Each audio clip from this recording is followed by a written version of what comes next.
For as the light of the morning cometh out of the east, and shineth even unto the west, and covereth the whole earth, so shall also the coming of the Son of Man be. Therefore sanctify yourselves, that your minds become single to God, and the days will come that you shall see him. For he will unveil his face unto you, and it shall be in his own time, and in his own way, and according to his own will. This is Unveiling Jesus Christ. Hi, welcome to another podcast on Unveiling Jesus Christ. I'm John Casanet, and I'll be your host on this latest podcast excursion. Today we're ready to begin our discussion of the sixth seal, which is the day in which we now live. This is an overview podcast of the entire sixth seal, and if you want a nutshell version of this podcast, you can find that in section 58 of my book. John's vision of the sixth seal is 23 verses long, and it runs from Revelation 6, verse 12, through Revelation 7, verse 17. Now, that's a lot of verses compared to John's vision of the first five seals. Those first five seals collectively total only 11 verses, and if you're kind of a mathematician, you'll know that that's about an average of 2.2 verses per seal. So here we have 23 verses for the sixth seal, or 10 times the number of verses for the sixth seal than all five prior seals. Since we live in the time of the sixth seal, you start to get a sense that maybe John is trying to tell us something. How do we know that all 23 verses are part of the sixth seal? Because some people say that the description of the sixth seal only goes through the end of chapter 6, which ends with verse 17. For example, Gerald Lunn said, quote, "Only when we come to the sixth seal does the detail start to expand.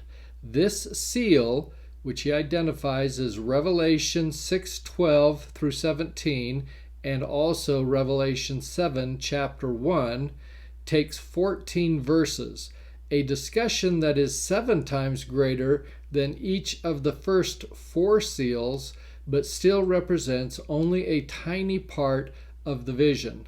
Close quote. Brother Lund and I obviously disagree about which verses are included, because I've already told you I think that this seal and John's description of it runs through the end of chapter 7, not just through the first verse of chapter 7. Before I tell you why I'm right, I want to tell you about my connection to Brother Lund, and it begins with some temple trips that we used to plan when I was attending school at the University of Wyoming. And so each semester, starting in the fall, or winter I should say, of 1984, we would travel from Laramie, Wyoming down to Salt Lake so that we could attend the temple. And we'd leave on a Friday evening after classes. It's about an 8-hour trip. We would drive down to Bountiful, where I had an aunt and uncle by the name of Aunt Pat and Uncle George, who would make arrangements with people in their ward to let us stay at their houses on Friday evening.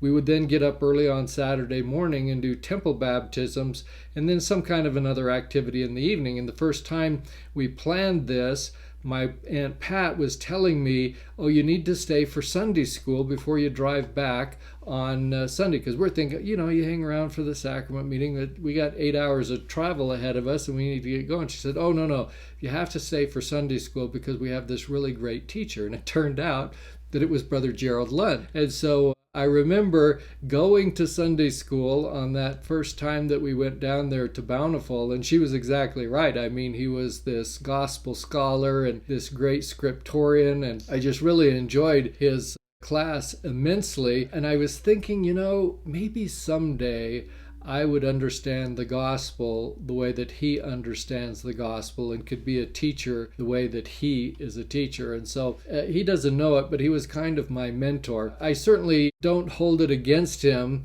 that I happen to have a disagreement with him over the length of the sixth seal as described in the book of Revelation. But the reality of it is that Doctrine and Covenants, section 77, verse 10, confirms that the scope of John's revelation concerning the sixth seal does go through the end of chapter 7, as I have stated, because of what we find in verse 10 that begins with this, quote, "What time are the things spoken of in this chapter?" And it's referring here to Revelation chapter 7, to be accomplished. The answer, they are to be accomplished in the 6,000 years, or the opening of the seventh seal. Close quote. Here we have confirmation scripturally that Joseph Smith received an answer in his query to when the period of time was for Revelation chapter 7. Revelation confirms that chapter 7 is part of the sixth seal. It's also confirmed by Elder Hiram Smith, who was an apostle, who said, quote, "The things spoken of in this chapter," and again he's referring to Revelation 7, "belong to the sixth seal or sixth millennium," close quote. I don't know if you need further evidence, but Monty Nyman, who's a scholarly BYU professor type, had also this to say, quote, "Note the amount of time spent on each of the seven seals. The first five, Revelation 6, 1 through 11, are covered briefly, merely highlighting the thing of greatest import to the covenant people that happened in that time frame. The sixth seal, the one in which we currently live, is expanded considerably, and notice the verses he identifies is Revelation 6:12 through Revelation 7:17, but still only takes a few verses of the total," close quote. So you can see that essentially our description of the sixth seal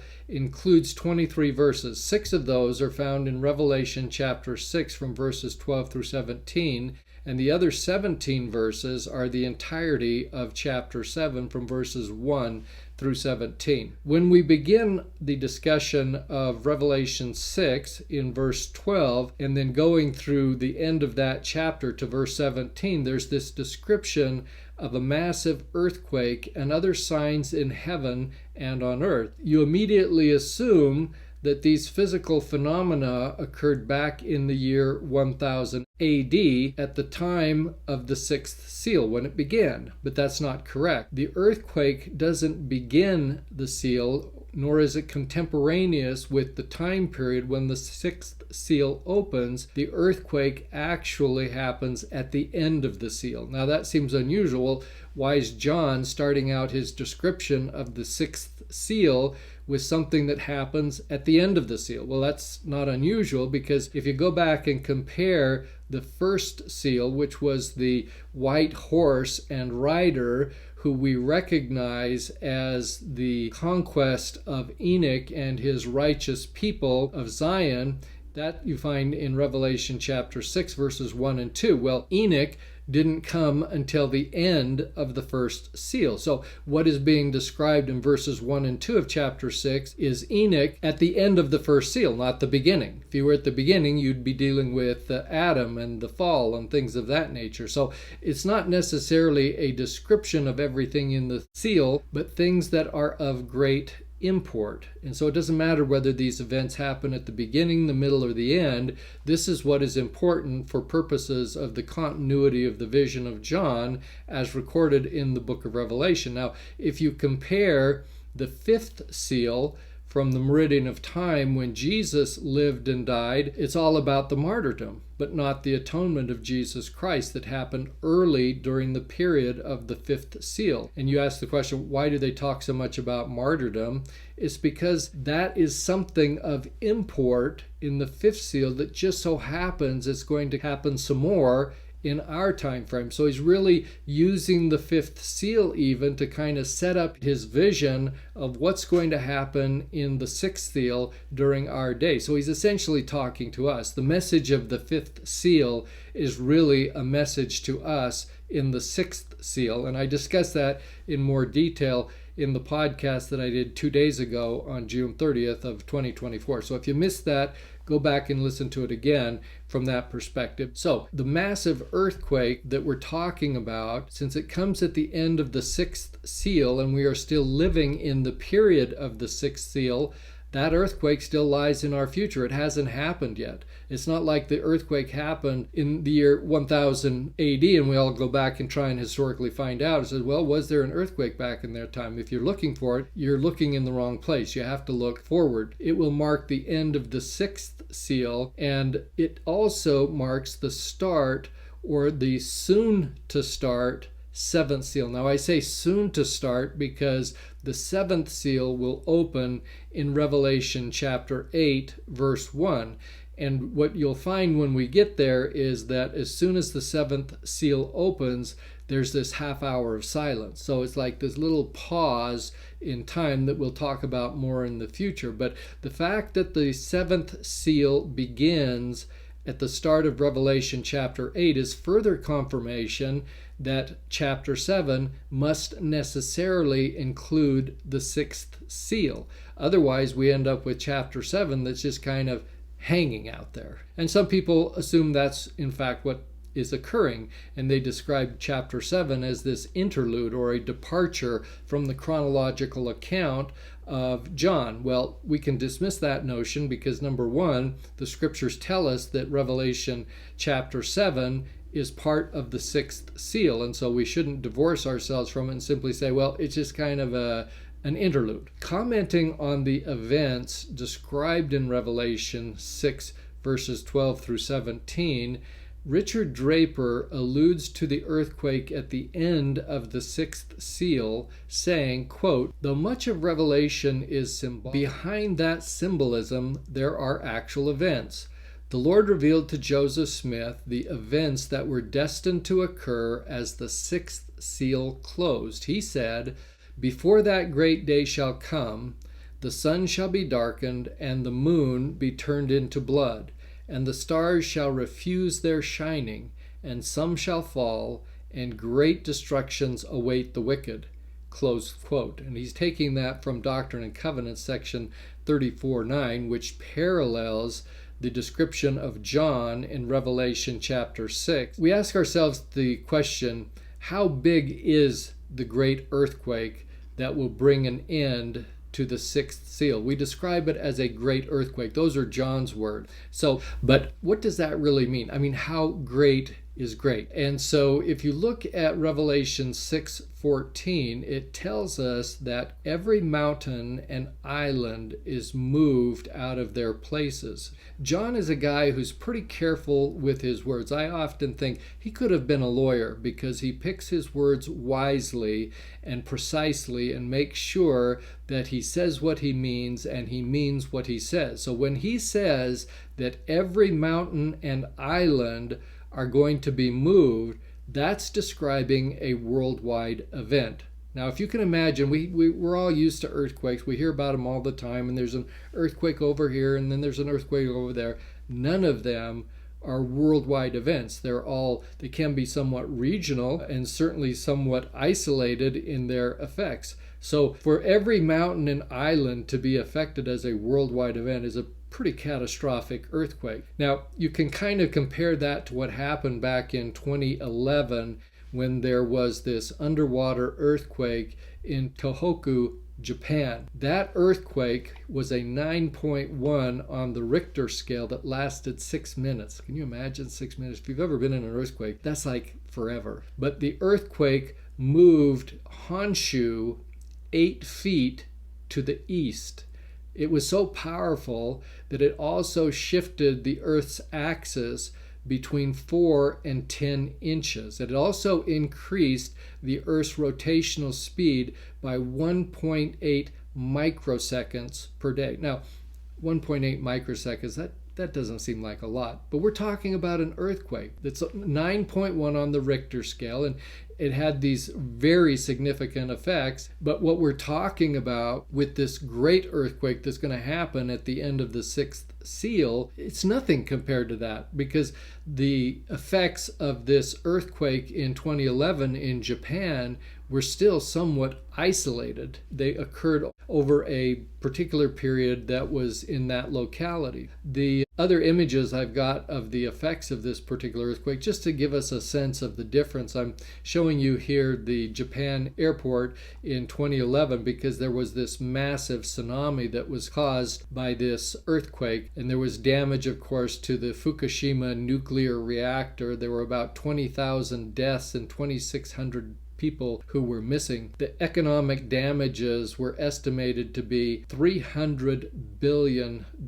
So it was the costliest disaster in history. And what I'm suggesting to you is this earthquake in Japan in 2011 is nothing compared to the earthquake that is going to happen at the end of the sixth seal when every mountain and island is moved. It's not like, we're not talking about bringing together continents or anything like that, but we're talking about these shifts and something that has this worldwide physical effect, if we can accept John and the words that he uses as meaning what they actually say. That great earthquake is going to be the last major physical event of the sixth seal. It's going to be the climax of the physical signs of the times that are becoming increasingly apparent. And that includes earthquakes and fires, floods, hurricanes, tornadoes, etc. All of these are a prelude to the great earthquake that John describes in Revelation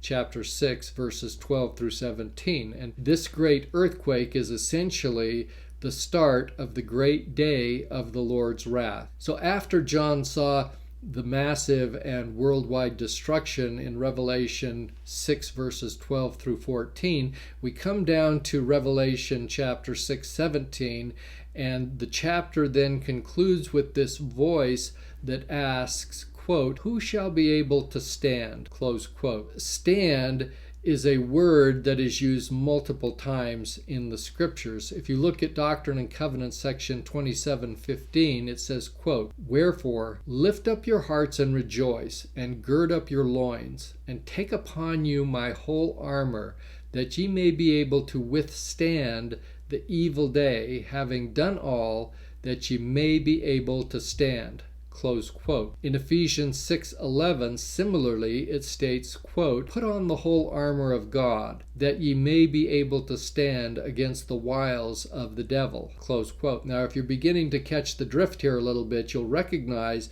that this concept of standing is not correlated to the idea of physically standing while the earth is trembling beneath you, so much so that you can't possibly stand up, and you go find some place where you can kind of sit down so you don't just keel over. That's not the kind of stand that we're talking about. John Taylor spoke of standing in the face of convulsions when he said, quote, "We are here to build up a Zion unto the Lord of hosts, a Zion which signifies the pure in heart, a people who will be prepared for the great events that are about to transpire upon this earth, and who will be able to stand the convulsions that will overthrow the world.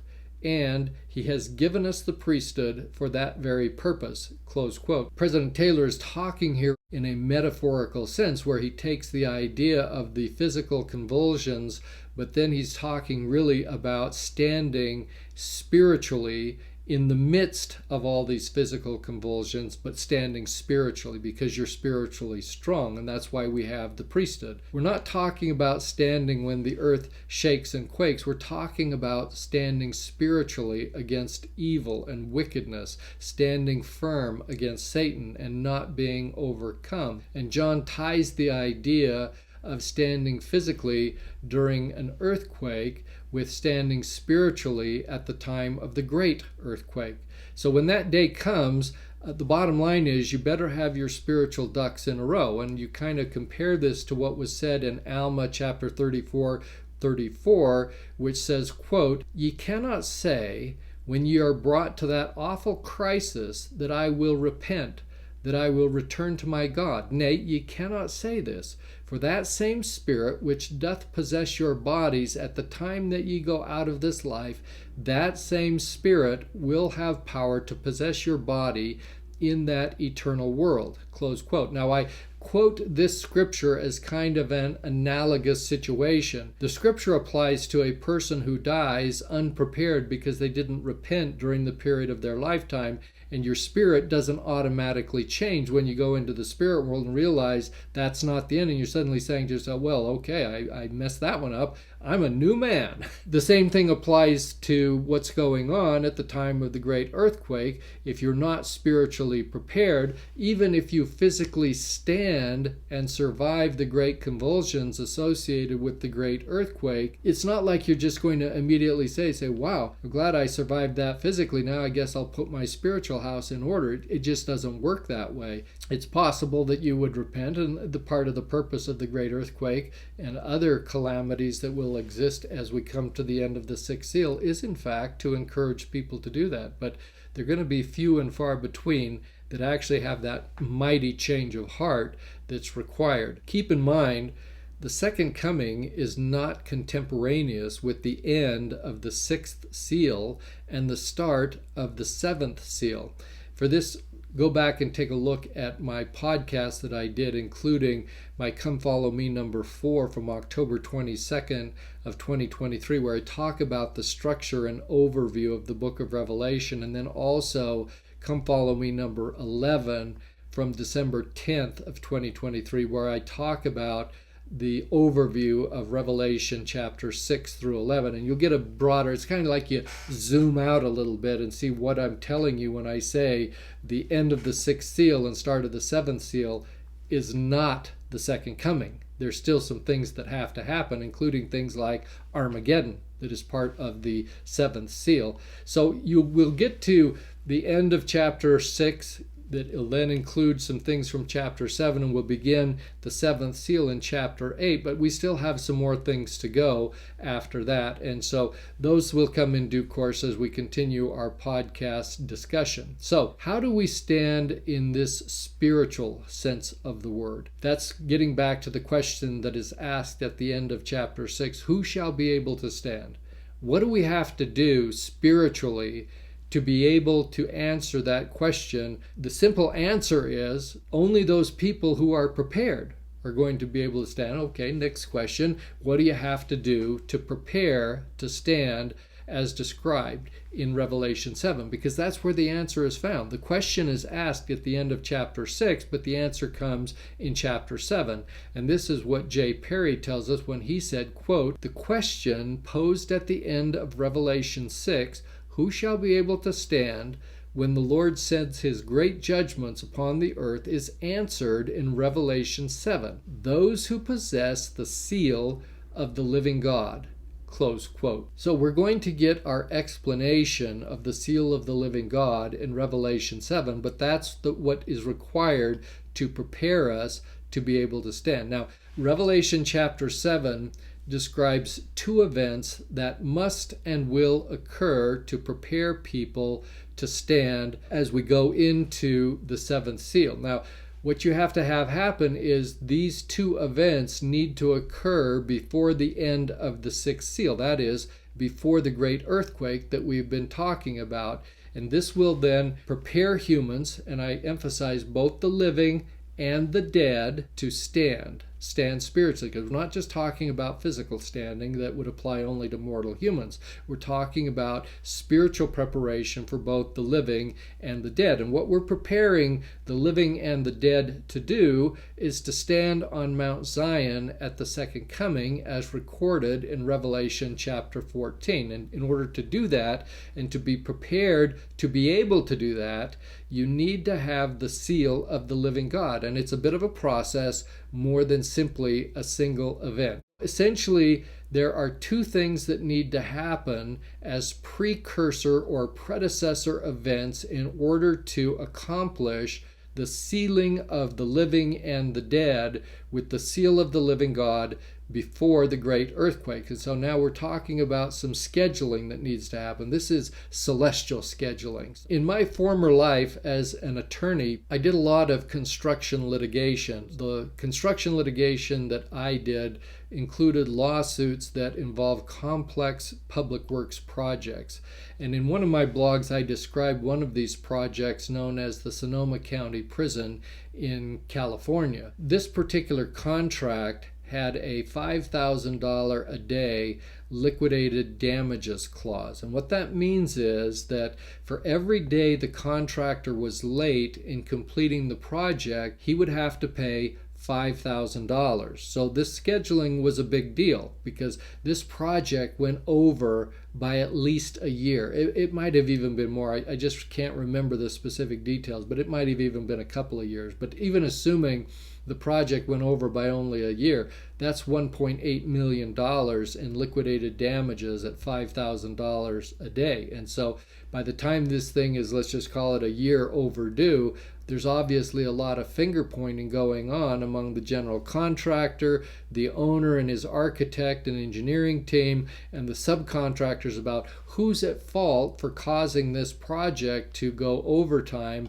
by more than a year. And so you have to keep in mind, in the midst of all this finger pointing, if somebody's pointing at the framer and say, hey, you didn't frame the walls fast enough, he's going to be saying, well, I can't start on the walls before you get the concrete slab on grade poured and hardened and cured, and it started late, and so I couldn't even begin my work, and so it goes back and forth. Now, one other little concept you need to understand here is you've got all this finger pointing going on, is there is a certain critical path that runs through every project. The critical path identifies those activities that must be performed or there will be delays to the project. So if you're 1 day late, and this might be a year and a half before the project completes, but if you're 1 day late on that particular project, it's kind of like it's got this ripple effect that goes through the entire project so that the completion date gets pushed out by 1 day. And so that's the critical path. If you have an activity that is not on the critical path, it can be a little late, doesn't start quite on time, but it ultimately doesn't affect the completion date because something else was controlling the completion date. The other item would be on the critical path, and this other activity that's not so critical is not on the critical path. So this is all pretty sophisticated and complex stuff when it comes to litigating these kinds of cases, but all of this teaches kind of this simple gospel principle. If we were talking in construction terms, the second coming would be the completion of our project. In the gospel sense, and as it relates to the second coming, of course, the date is fixed. It's not like there's this liquidated damage provision that if you're not in time getting the seal of the living God in place for both the living and the dead, we're going to subject you to some liquidated damages, but we'll go ahead and we'll push back the date of the second coming. It doesn't work that way. The second coming is fixed. And so the reality of it is we've got activities that we need to be doing related to the seal of the living God that are all on the critical path, and they have to be done on time because there's no mulligans, there's no do-over. And it's like the last activity to be completed in this project is the seal of the living God. It's like the ceiling on our building. You can't build the ceiling without the walls and the foundation in place. Now, when I say ceiling, C-E-I-L-I-N-G, I'm really talking about the roof. The roof is the last thing that has to go on after all the other structural elements are in place, right? That's pretty self-obvious and pretty logical. But in a spiritual sense, what we're really talking about is not the ceiling that is a roof. We're talking about the ceiling that is an ordinance, meaning S-E-A-L-I-N-G. And this sealing ordinance is the culminating ordinance in the gospel. So it's the last thing that has to get done to assure that the building, our spiritual building, is complete. And so we come back to the question, okay, if the sealing ordinance is the roof on our building, what are the predecessor activities that have to occur on the critical path and must be accomplished before we can get all of these ceilings done before the time of the second coming. And so as we work backwards, you stop and think, well, okay, I guess if we're going to have sealing ordinance, it'd be helpful to have a temple or two. But, a lot of people have temples. The other religions have temples of one sort or another. So what do we have to have besides this building that we call a temple and that actually can have ordinances performed that are authorized within the gospel of Jesus Christ? Well, we better have the restoration of the gospel. So that is another predecessor activity that has to happen. Now, there's some other things that have to happen, but these two in particular. One, we've got to have the restoration of the gospel, and then we've got to have the temple ordinances, and we're building temples, but more importantly, we're building places where these spiritual performances of ordinances can be accomplished during the period of the second seal. So it's all about the restoration of the Church of Jesus Christ and temple work. Those are the two precursor or predecessor activities that must be accomplished in order for the seal of the living God to be accomplished by the time of the second coming. And in order to make that happen by the time of the second coming, we have to do the vast majority of that before the great earthquake at the end of the sixth seal. Why? Because there's not going to be enough time after that. The second coming is going to happen very quickly. It's not simultaneously occurring with the start of the seventh seal, but it is very close in time. We're not talking days or weeks, we're talking years. Armageddon itself is 7 years, and so, yeah, there are 7 years, but can you imagine all of the hundreds of thousands of ordinances that are performed in temples today that we're now doing with haste during the sixth seal and waiting until the seventh seal opens before we even get started? I mean, it's just impossible. That's why we got a lot to do before this great earthquake happens at the end of the sixth seal. That brings us to these predecessor activities. First of all, we have to have the restoration of the gospel. And guess what? That's what John describes symbolically in Revelation 7, verse 1, where he's talking about these 4 restoration angels who stand on the 4 corners of the earth. And Revelation 7:1 says, quote, "And after these things I saw 4 angels standing on the 4 corners of the earth, holding the 4 winds of the earth, that the wind should not blow on the earth, nor on the sea, nor on any tree." Close quote. I'm telling you now, that's a description of the 4 restoration angels that we're going to talk about more in future podcasts. But without that restoration, you would not have people in this latter-day generation who would be prepared to stand. President Wilford Woodruff said this, quote, "Can you tell me where the people are who will be shielded and protected from these great calamities and judgments which are now even at our doors? I'll tell you, the priesthood of God, who honor their priesthood and who are worthy of their blessings, are the only ones who shall have this safety and protection. They are the only mortal being. God has held the angels of destruction for many years, lest they should reap down the wheat with the tares. But I want to tell you now that those angels have left the portals of heaven, and they stand over this people and this nation now, and are hovering over the earth, waiting to pour out the judgments." Close quote. That is all talking now about the restoration of the gospel, preparing us so that we can accomplish the work that needs to be done before this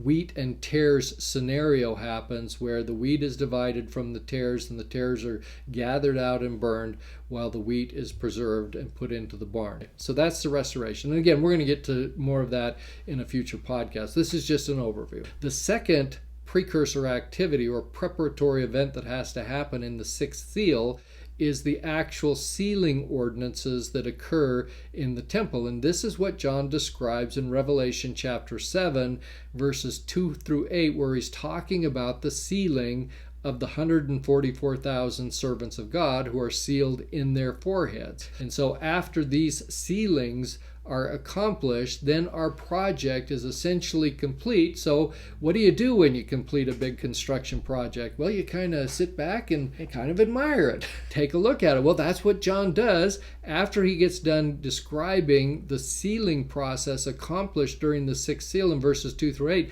In verses 9 through 17, He's kind of sitting back and taking a look at it all and see how everything went. And so what we have in verses 9 through 17 is another vision of heaven, or another vision of celestial paradise. I say another vision because John already had his first vision of celestial paradise as of 96 AD in Revelation chapters 4 and 5. That vision coincides, of course, with the time of John's vision when he was on the island of Patmos. But as we fast forward in time, you go through the Revelation chapter 6, and we've talked about seals 1, 2, 3, 4, 5, and 6.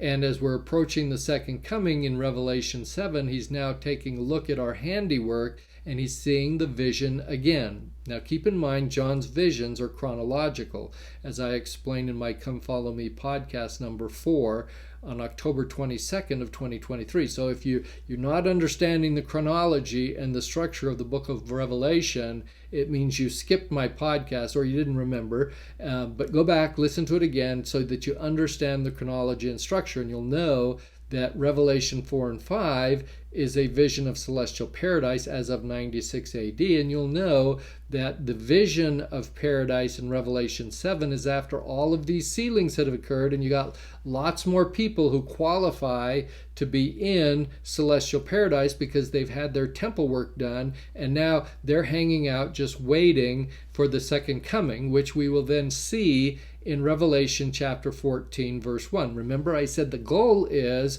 we want to prepare them to stand with Christ at the second coming on Mount Zion. That's what's described in Revelation chapter 14, verse 1, which says, quote, "And I looked, and lo, a lamb stood on the Mount Zion, and with him 144,000, having his Father's name written in their foreheads," close quote. So guess what? The 144,000 in Revelation 14:1, and that's at the time of the second coming, is the same 144,000 that John sees in Revelation that are getting the seal of the living God, which corresponds to exactly with having the Father's name written in their foreheads. So it's all describing the same thing, but that's what's going on, and that's the purpose. Now, I've already alluded to the timing of the sixth seal, but I wish to be clear. The sixth seal covers the period of time from approximately 1000 to 2000 AD. Bruce R. McConkie said, quote, "We are now living during the final years of the sixth seal, that 1,000-year period which began in 1000 AD and will continue through the Saturday night of time and until just before the sabbatical era when Christ will reign personally on the earth." Close quote. Joseph Fielding McConkie likewise said, quote, "It is generally thought by Latter-day Saints that Christ will return at the beginning of the final or 7th 1,000-year period. This idea may have given rise to the notion that he will come in the year 2000, based on the understanding that there were 4,000 years before the fall of Adam to the birth of Christ, and that we are approaching the year 2000 after the birth of Christ." Close quote. He has it exactly right that people are saying, okay, well, it's the year 2000. We're now 24 years past that, and still no great earthquake. So they have this misunderstanding about the meaning that I'm going to describe here in a moment. But before I get there,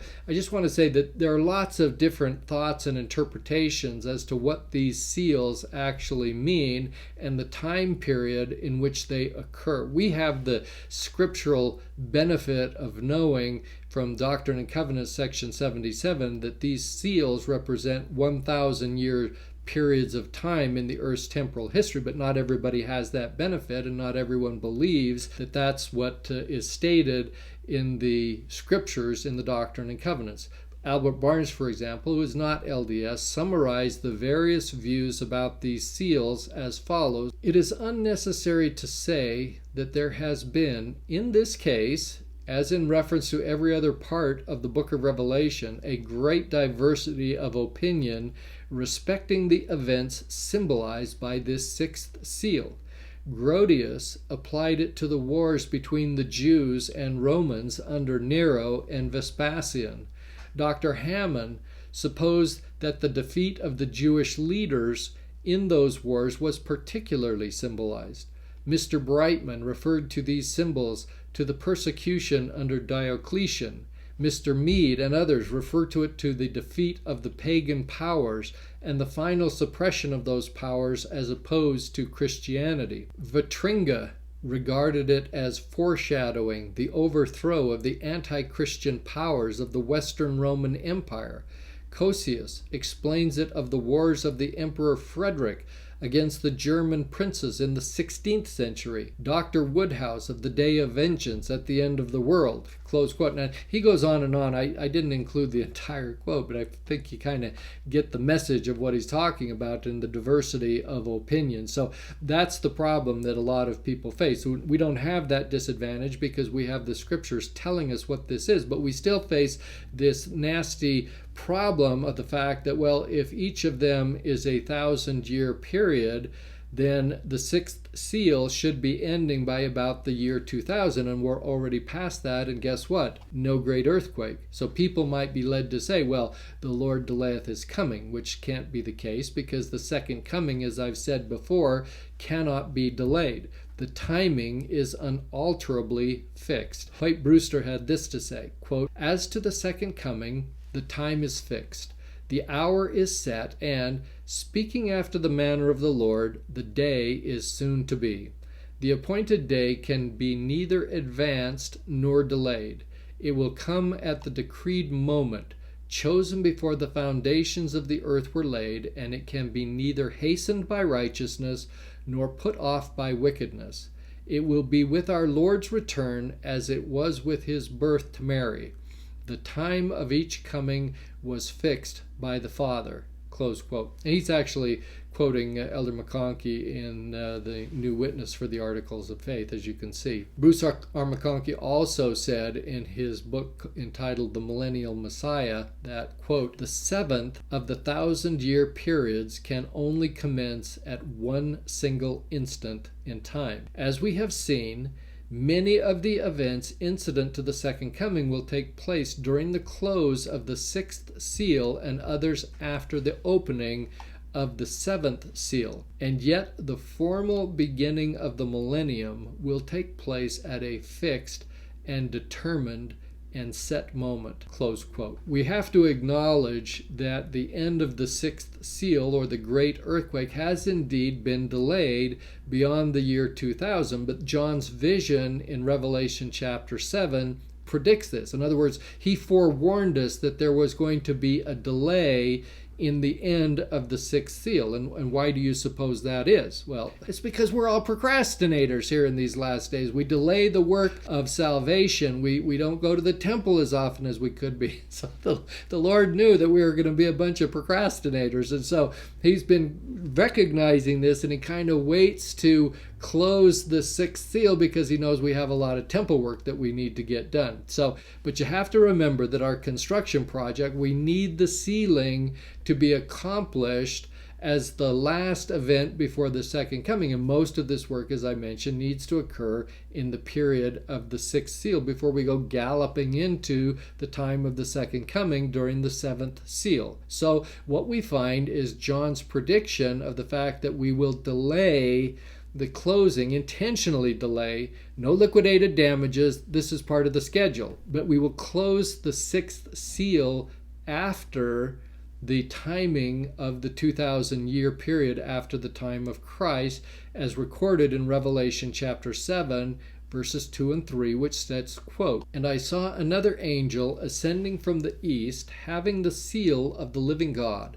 And he cried with a loud voice to the four angels, to whom it was given to hurt the earth and the sea, saying, Hurt not the earth, neither the sea, nor the trees, till we have sealed the servants of God in their foreheads." Close quote. Now, I'm going to give you more details about this in future podcasts, but it's pretty plain to see that you've got these destroying angels that are going to come forth at the end of the sixth seal in connection with the great earthquake, these signs in heaven and in earth, and all of these other cataclysmic and catastrophic things that are going to happen on the earth, and saying, hold the phone. Hurt not the earth, the sea, and the trees, until what?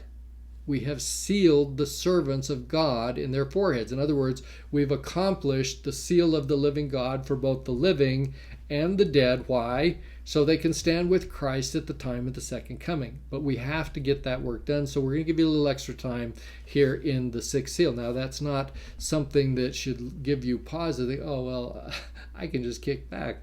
We have it delayed.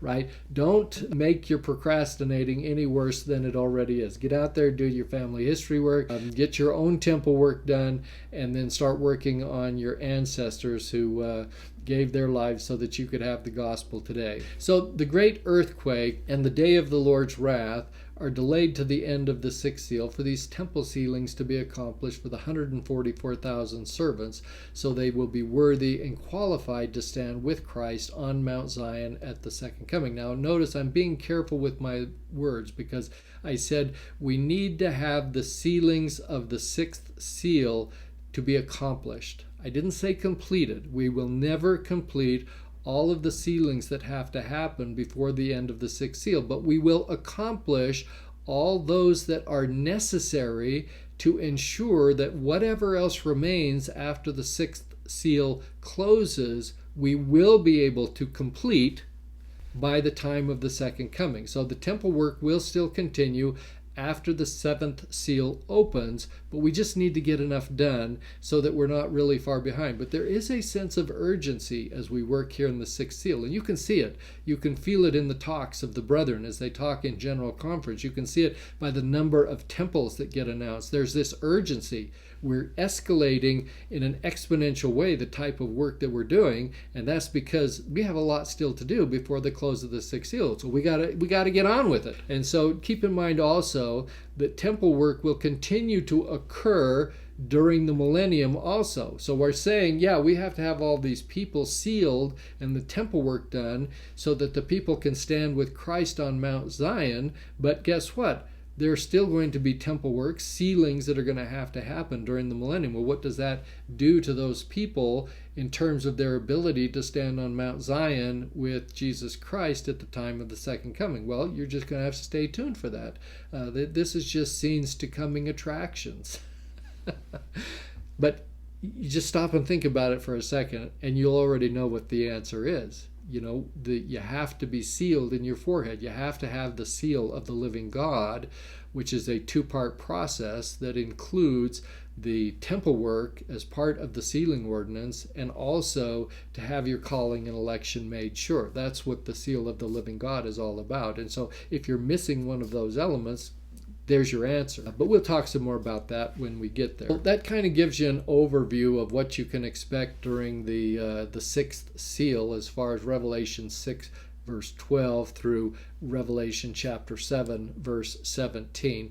My next podcast is going to be another overview discussion of the signs of the times during the sixth seal. So we're going to talk about all of the physical calamities that we see in the world today and what we can expect in our near future in terms of the signs of the times leading up to that point where we see the great earthquake. Thanks for listening and subscribing, sharing, etc., and Jenna for all her technical assistance, and I'll see you next time on Unveiling Jesus Christ.